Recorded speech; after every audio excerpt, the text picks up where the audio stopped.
Finally আমরা পৌঁছে গেছি হলো মালয়েশিয়া। এইমাত্র আমরা মালয়েশিয়া এয়ারপোর্টে নামলাম। আলহামদুলিল্লাহ, আল্লাহর রহমতে যাত্রাপথে তেমন কোনো সমস্যা নেই। বাট আমার একটা অভিযোগ, 63 তারা পর্যন্ত তোমার লেগে বয়কট। না না 63 ঘন্টার লেগে বয়কট, এত বাড়তি চলবে না। 64 ঘন্টায় যে ভাবতে চলবো, মানে আমি সব জায়গা থেকে কেন জানি বয়কট হয়ে যেতেছি ভাই। আর সবচেয়ে ইন্টারেস্টিং জিনিস এই জায়গাটা, সেটা হলো এই যে বাইরের ভিউটা একবার দেখেন। ওই যে মোটামুটি একেবারে আমি 5 ঘন্টা ভিতরে বয়ে রয়েছি আর বাইরে বয়ে আছে। ভাই আপনার বাইরে কেমন বয়ে আছে? বাট আমি বাংলাদেশের সবাই টুইন টাওয়ার হিসেবে চিনি। আর এই দেখেন আমাদের পিছনে সেই টুইন টাওয়ার। আর মালয়েশিয়ার একটা মজার বিষয় কি জানেন, যেমন আমরা যে গাড়িতে আসছি এটা হলো হোন্ডা সিভিক। ভাই বিশ্বাসটা করবেন না, আমি একা একা। হ্যাঁ, ওই জায়গায় আরো অনেক বাংলাদেশি ছিল। আসসালামু আলাইকুম guys, welcome back to the new episode of my daily blog. আশা করি সবাই ভালো আছেন, আর আলহামদুলিল্লাহ আমিও ভালো আছি। আজকের ব্লগটা কিন্তু অনেক এক্সাইটিং, কারণ আজকে আমি যেতেছিল মালয়েশিয়া। আজকে না, আগামীকালকে সকালবেলা আমার ফ্লাইট। বাট আমার এরিয়া থেকে, আমার সব টিম মেম্বার কাছ থেকে আমি বিদায় নিয়ে আজকে আমি চলে যাবো ঢাকা। আগামীকালকে আমার সকাল 8:30-এর ফ্লাইট। আর যেহেতু একটা ইন্টারন্যাশনাল ট্রিপ, তো আমার এয়ারপোর্টে মিনিমাম 3 ঘন্টা আগে থাকতে হইব। অত সকালবেলা আমি এখান থেকে গাড়ি দিয়ে যাইতেও পারবো না। আর আমার তো প্রাইভেট কারণ নাই, গরিব মানুষ, বাইক আছে, বাইকে লাগেজ লুগেজ নিয়ে যাওয়া সম্ভব না। তাই আজকে রাইতেই আমি ঢাকা যাইতেছি, ওইখান থেকে কালকে এয়ারপোর্ট, দেন মালয়েশিয়া। রিসেন্টলি কুলি মুভি ভাইরাল হয়েছে না, কুলি 2 ও করবো, অলরেডি রেডি হয়ে গেছে। তো চলেন গাইস, আমরা ঢাকা চলে আসছি। আর ঢাকায় এসে আমি ছোট্ট করে একটা ঘুম দিয়েছিলাম। ঘুম থেকে উঠতে উঠতে 5:30 বেজে গেছে। তো 5:30 বাজে আমরা রওনা দিচ্ছি এয়ারপোর্টের উদ্দেশ্যে। আর এবার মালয়েশিয়ার ট্যুর পার্টনার আমার লগে আসছিল সোহাগ ভাই, এক্সপিরিয়েন্স মানুষ। ভাই কয়বার গেছেন এই নিয়ে? 3বার। যাক, অনেক সুবিধা হইলো। আসলে একটা এক্সপিরিয়েন্স মানুষ দরকার হয়, আর তার মধ্যে একটা সিনিয়র এক্সপিরিয়েন্স মানুষ, মানে মুরব্বী মুরব্বী যদি একটা লগে থাকে তাহলে আসলে নো চিন্তা ডুবুরতে। তো চলেন এয়ারপোর্টের দিকে আগাই। ভাই এত ভোরবেলা একটা রিক্সাও নেই, অনেক কষ্ট মনে একটা রিক্সা পাইছি। এটা কি যাইবো ভাই? যাইবেন, ঘুরেন। এক মজার বিষয় হলো, রিক্সাওয়ালা মামা আমাকে দুজনকে চিনে, বহুত আগের থেকে নাকি চিনে। কাকাই কইতাছে যে আমাকে ভিডিও করা লাগে, পরে কাকারে বুঝাইলাম, দিয়া করে আমরা দুইটা টাইম খাই ভাই। তো এয়ারপোর্টের শতবাধা পার দিয়ে আমি আর সোহাগ ভাই দিয়ে গেছি আমাদের বোর্ডিং পাস কালেক্ট করতে। আজকে বেশ ক্রাউডি ছিল, কিন্তু সোহাগ ভাই কইলো অন্য দিনের তুলনায় নাকি আজকে অনেক কম মানুষ। যদিও আমি এর আগে মালয়েশিয়া যাই নাই, উনি 2বার গেছে। উনি যা কইবো তাই মেনে নিতে হইব, এটা সত্যি হইলো মেনে নিতে হইব, মিশা হইলো মেনে নিতে হবে। চাপ কম পাইছে। যাক, আর আমরা একটু রিক্সে রিক্সে আইছি আর কি। মূলত আমার 64 জেলা থেকে 63 জেলায় বয়কট, তার ভেতর ঢাকাও একটা জেলা। শুধুমাত্র গাজীপুরই আমার জন্য ওপেন আর কি। তো এই ঢাকার উপর দিয়ে আমি কিভাবে দেশের বাইরে যাবো এটা আমি বুঝতে পারতেছিলাম না। কালকে সারা রাত এই চিন্তা আমার ঘুম হয়নি, দেখেন চোখ লাল। যাই হোক, এয়ারপোর্ট ঢুকছি, এমন আমি জানি না যে আমার এখানে আটকাই দিব নাকি, হয়তো আমার টিকিট দিব না। আমি দোয়া করতেছি জাস্ট আমি যাতে মালয়েশিয়া পর্যন্ত যাইতে পারি। নির্দিষ্ট টিকিট আটকাই দিব তোমার। হইতে পারে এরকম কিছু, এমন হইতে পারে ভাই আমি মালয়েশিয়া বয়কট আগে দেখি ভাই। আল্লাহ আল্লাহ করতেছি। 64-র মধ্যেই পড়ে। হ্যাঁ, মালয়েশিয়া তো 64 জেলার ভিতর। তাহলে 61তম জেলাই তো মালয়েশিয়া। ওই যে সিঙ্গাপুর মালয়েশিয়া, সিঙ্গাপুরের পরে মালয়েশিয়া। 60 নম্বর সিঙ্গাপুর, 61 নম্বর মালয়েশিয়া। আর ভাই আমরা বোর্ডিং তো যেমনি এমনি কমপ্লিট করে লাইছিলাম, বাট ইমিগ্রেশন কমপ্লিট করতে আমাকে দম বাইরে হয়ে গেছে। বিশ্বাস করবেন না, 1.5 ঘন্টা আমি জাস্ট দাঁড়ায় ছিলাম। সোহাগ বেরে তো ছেড়ে দিছে, কারণ উনি এর আগে মালয়েশিয়া ভিজিট করছে, আমি এর আগে ভিজিট করি না। আমার 1.5 ঘন্টা ভাই দাঁড়া করে রাখছে। বাট ইমিগ্রেশনের যে পুলিশগুলো ছিল তাদের ব্যবহার ভালো। মূলত সবচেয়ে সিনিয়র যে, তার ব্যবহার ভাই অমায়িক। মানে ওনার কথাবার্তায় বোঝা যায় যে উনি এই পর্যায়ে কেমনে আসছে। আমার জাস্ট ওনার ব্যাপারটা সবচেয়ে ভালো লাগছে। আর যারা নিচের মানে পদে আছে না, তারা মানে আপনার এই জায়গায় আসলে বুঝতে পারবেন, তারা কি জানি খ্যাত খ্যাত করে, খিটখিট করে। এই জিনিসগুলো কি নেওয়া যায় না। বাট উপরের পদে যারা আছে তারা খুব ইজিলি কথাবার্তা বলে, সুন্দর প্রশ্ন করে, মানে প্রশ্নের ভিতরে কোনো ঝামেলা নাই। নিচের পদে যারা আছে তারা মানে কি প্রশ্ন করছে আমি জাস্ট আপনারা বললে অবাক হয়ে যাবেন। আমার জিজ্ঞেস করছে আমি কার সাথে যেতেছি, আমি কিছু আমার সাথে এক বড় ভাই আছে, নাম সোহাগ। কয় তার বাপের নাম কি? ভাই আপনার বাপের নাম কি আমি জানুন? আমার আগে কয়ে দেওয়া উচিত ছিল না? এটা আমার আগে শিখাইবো না। আমি যদি জানতাম ভাই আপনার আগে জিজ্ঞাইতাম। গাইস, আমি আর সোহাগ ভাই ফাইনালি চলে আসছি আমাদের প্লেনে। আমাদের প্লেন মানে আমাদের প্লেন, ঠিক আছে? প্লেনটা কিন্তু আমাকে দুইজনের। আর প্লেনটা ভাই বিশাল বড়। আমি ফার্স্ট টাইম না, সেকেন্ড টাইম এত বড় প্লেনে উঠতেছি। আরো বড় প্লেন হয় যেগুলো সিঁড়ি দিয়ে উঠতে হয়, দোতলা তিনতলা। আমি জানি না আর কি, আমি ফার্স্ট টাইম। আর আমাদের পাশের সিটে, মানে আমার পাশের সিটে একটা আপু বসছে। তো আমি বিমানে, মানে উনি ওয়াশরুমে গেছে, উনি থাকলে আমি ভিডিও নিতাম না। তো আমি প্লেনের ভিতরে আর ভিডিও ক্যাপচার করুম না, কারণ আমি ভিডিও করলে হয়তো উনি ডিস্টার্ব হবে, বা উনি ভিডিওতে উঠে যেতে পারে। উনি ওয়াশরুমে গেছে, এই সুবাদে আমি ভিডিওটা নিয়ে নিলাম। পরে যখন বিমানটা ছেড়ে দিবে মাঝখানে হাঁটবা, আমি ক্যামেরা দেবো। না না পানি দিবা? আপনার এত কষ্ট আমি দিতে চাই না ভাই। বিমানে খাওয়ান দিব না? হ্যাঁ, বিরিয়ানি। বিরিয়ানি মুরগি খাওয়ান বিরিয়ানি। দিলে খাওয়ান খেয়ে দিব একটা ঘুম, দেখা হইব ডিরেক্ট মালয়েশিয়া যে খাওয়ার পাওয়ার পর ক্ষুধার্ত মানুষের মুখে যে হাসিটা। ফাইনালি আমরা পৌঁছে গেছি হলো মালয়েশিয়া। এইমাত্র আমরা মালয়েশিয়া এয়ারপোর্টে নামলাম। আলহামদুলিল্লাহ, আল্লাহর রহমতে যাত্রাপথে তেমন কোনো সমস্যা নেই। বাট আমার একটা অভিযোগ এই প্লেনের খাবার নিয়ে, সেটা হলো বাচ্চা কাচ্চারা খাবার দিছে, একটা কিটক্যাট চকলেট দিছে। বড় মানুষের খাবার দিছে, কিটক্যাট চকলেটটা দিয়ে নেবে। আমার দিকে ভাই কোন অংশে বড় মানুষ মনে হয় ভাই, আমার তো অন্তত বাচ্চাকে মতো খাওয়াটা দিতে পারতো ভাই। কিটক্যাট চকলেটটা লিয়ে ভাই আমি পুরোটা প্লেন আফসোস করছি। এই একটা চকলেট দিলে ভাই আমার জীবনটা আর কি সার্থক থাকতো। যাই হোক, এখন হলো মেন বিপত্তিটা।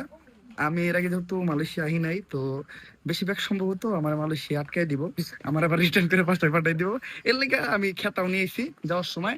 এই ব্যাগে খেতা আছে, খেতা বিছিয়ে ঘুমাইতে ঘুমাইতে যাবো গা। ভাই আমার কি কোনো মতে মালয়েশিয়া ঢুকাই নিতে পারবেন? চেষ্টা করতেছি। চান্স কত পারছেন? ব্যাগের ভিতরে ঢুকে চান্স হয়েছে 150%। ধন্যবাদ। আর মালয়েশিয়ান এয়ারপোর্ট কিন্তু সুন্দর, হ্যাঁ, জাস্ট অসম। এই গিতি গিতি লাইট, এগুলা তারার মতো দেখা যাইতাছে ভাই। ও আপনি তো আগেও দেখছেন, আমার কাছে নতুন নতুন লাগতেছে। আপনি বেশ কয়েকবার দেখছেন এগুলা। আর এই যে কিন্তু অনেক ফরেনার্স আছে, হ্যাঁ, ভিডিও বাংলাদেশী না ভাই? ভাই কিতে জব করেন? মানে এই এয়ারপোর্টে? ও, এয়ারপোর্টে বাংলাদেশী ভাই তো একজন দুইজন। ভাইয়ের বাসা বাংলাদেশে কোথায়? আমার টাঙ্গাইলে। টাঙ্গাইলে? ও টাঙ্গাইল, টাঙ্গাইল জব আমি তো দিবেন। আপনার জায়গা কালিকা একাডেমি থাকতাম। যাক যাক ভাই, ভালো লাগলো। আসলে বিদেশের মাটিতে নিজের দেশের মানুষ পাইলে এটার ফিলিংস অন্যরকম। যেমন এই দেখেন না ভাই, গুমে হাসি, ঠিক আছে, সেম আমাগো। আর আমরা উঠে গেছি এয়ারপোর্টের মেট্রোতে। এই বাঙালি ভাই বুদ্ধি দিল যে এই জায়গায় বহেন, একেবারে সামনে বসছি। এদিকে যাবো তাহলে, একেবারে সামনে আছি আমরা। সুন্দর একটা ভিউ নাকি পাওয়া যাবে, দেখি কেমন ভিউ। ভাই ভিউ না পাওয়া গেলে কিন্তু জরিমানা। আমার মনে হইতাছে আমি রোলার কোস্টারে বসছি। হ্যাঁ, এই জায়গাটা হ্যাঁ? সুন্দর হইতেছে। অন্যরকম ফিল না ভাই? এই জায়গায় ফ্রিতে একটা রাইড। আমরা কি এখন আবার এয়ারপোর্টের ভিতরে ঢুকবো ভাই? আরে কি আর সেই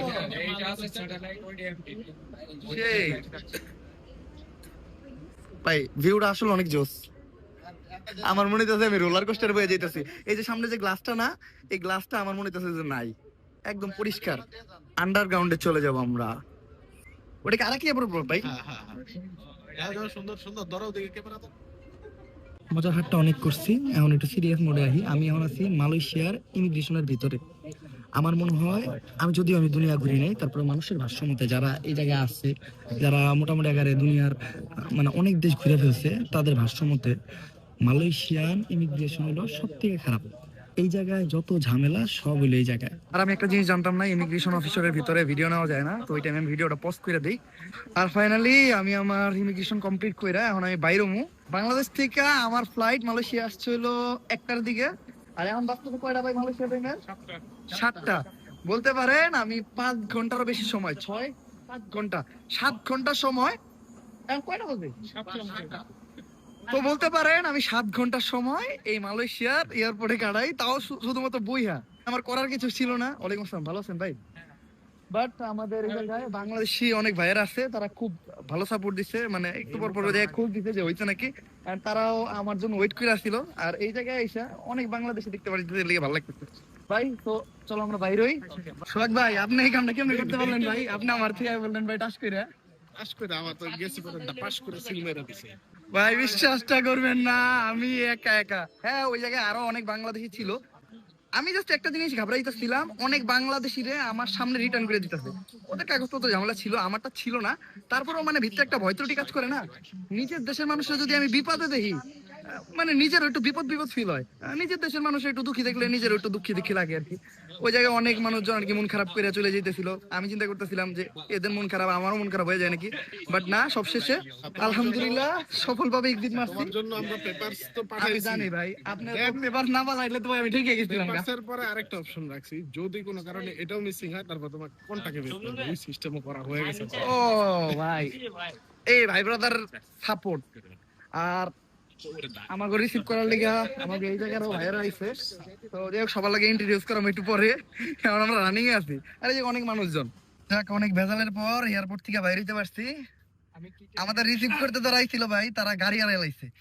এয়ারপোর্টের বেসমেন্ট এত বড়, এই জায়গায় গাড়ি কোনে রাখছে, মানে গাড়ির ছবি আছে, জায়গার এই জায়গা রাখছে, কিন্তু জায়গাটা কই? এই জায়গার কোনো নির্দেশনা নাই। তো যাক, পরিচয় করে দেই ভাই, নিজের পরিচয় দিয়ে দেন। ভাই হলো মালয়েশিয়ার সিটিজেন।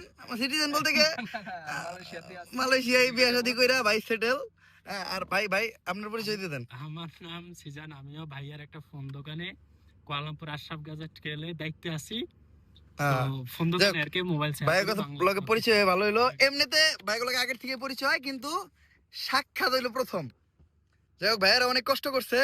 সোহাগ ভাই হ্যাঁ আর হ্যাঁ মোটামুটি একেবারে আমি 5 ঘন্টা ভিতরে বই রয়েছি, আর বাইরে বই আছে। ভাই আপনার বাইরে কেমন বই আছিলেন? ওই যে ই বিছে মাটি বিছে কিচ্ছু না, ডাইরেক্ট মাটিতে। ডাইরেক্ট মাটিতে। এই সিনটা ভাই রেকর্ড করেন না ভিডিও টিডিওতে? এই সিনটা ভাই ব্লগে দিতে পারলে সেই দিত ভাই। চলেন গাইস, এখন গাড়ি স্টার্ট দিয়ে যাওয়া যাক। জাম নাকি কামার সে এই দেশে জাম লাগে।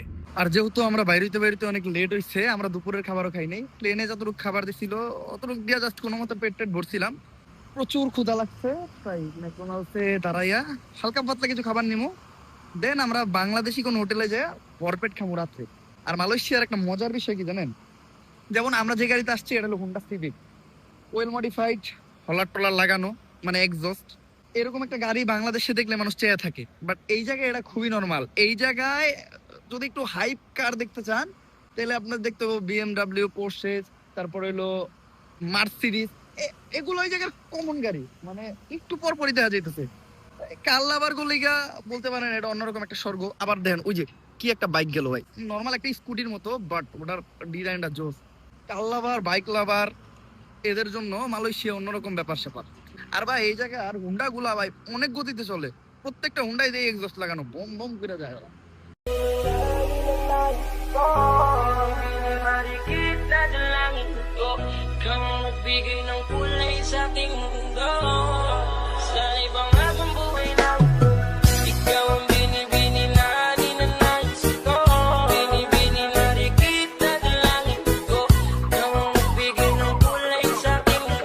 ফাইনালি আমরা আমাদের হোটেলে চলে আসলাম। হোটেলে আইসা ফ্রেশ ট্রেশ হয়ে নিলাম, কারণ সারাদিন জার্নির উপরেই আছি। আর এমনি তো কালকে রাত্রেও ঘুমাই নাই, আবার এত লং টাইম ধরে জাস্ট ঘুরতেছি এই জায়গায় ওই জায়গায়, সব মিলে শরীরের অবস্থা একদমই খারাপ। ফ্রেশ হওয়ার পর একটু ভালো লাগতেছে, বাট এখনই আমরা রেস্টে যাবো না, কারণ এখন যদি একবার রেস্ট নেওয়া শুরু করি তাহলে ডিরেক্ট ঘুমাই যাবো। তো এটা না কইরা আমরা যেমন এখন টুইন টাওয়ারে, আমাদের সবাই রেডি হইতেছে। আর আমরা যে জায়গায় আছি এটারে হোটেল বলা যাবে না, এটারে সবাই বলে হোমস্টে। আর এই জায়গাটা কিন্তু জোস। আর একটা জিনিস দেখাইতাছি, তার আগে দেখাই, 2টা রুম আছে, হ্যাঁ, আর 2টা ওয়াশরুম আছে 2 রুমের লগে। আর এই যে এটা হলো এই ব্যালকনি না, এটা কি জানি কয় ভাই? এটা মোবাইল চার্জ দেওয়ার ও, জন্য। মোবাইল চার্জ দেওয়ার জায়গা। সবাই সবার মোবাইল মানে প্লাগ ঢুকে চার্জ দেওয়া শুরু করে দিছে। আর সবচেয়ে ইন্টারেস্টিং জিনিস এই জায়গাটা, সেটা হলো এই যে বাইরের ভিউটা, জাস্ট একবার দেখেন।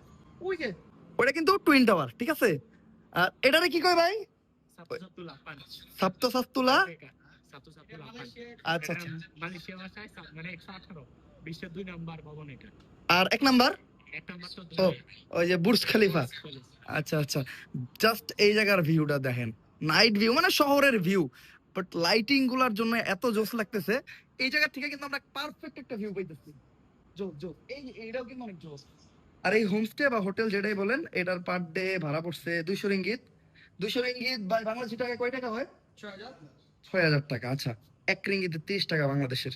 6000 টাকা হিসেবে যে বিশাল জায়গা ভাই। যদি অনেস্টলি বলি, বাংলাদেশে এই রুমটা যদি আমরা নিতে যাই, তার প্রাইস পড়বো মিনিমাম 20,000 টাকা। তাও ভাই এত উপরে। হোটেল থেকে নাইমা এখন আমরা রওনা দিছি কেএলসিসি, বা যেটারে টুইন টাওয়ার বলা হয়, ওটার উদ্দেশ্যে। ভাই কতক্ষণ লাগবে যাইতে? 10 থেকে 15 মিনিট। এটা কয়টা পর্যন্ত, মানে এটা তো খোলা থাকে সারা রাইতে, ওই যে লাইট টাইট জ্বলে চিকমিক করে? 12টা বন্ধ। 12টা পর্যন্ত। যাক, 12টার ভিতরে পৌঁছে যাম ভাই। আর একটু লেট করলে অবশ্য লেট হয়ে যেত। আজকে চিন্তা ভাবনা করছিলাম যে সুইমিং এ নামবো। আমাদের হোটেলে বিশাল বড় একটা সুইমিং আছে, সুইমিংটাও সেই, বাট ওটাও 10টা পর্যন্তই খোলা থাকে, 10টার পর ওটা বন্ধ। হুজুর, সালাম আলাইকুম হুজুর। পাঞ্জাবি পরে টুইন টাওয়ার যেতেছেন হুজুর? পাঞ্জাবি খুলে দাও। হুজুর এই যে চুলের ঘটনাটা কি?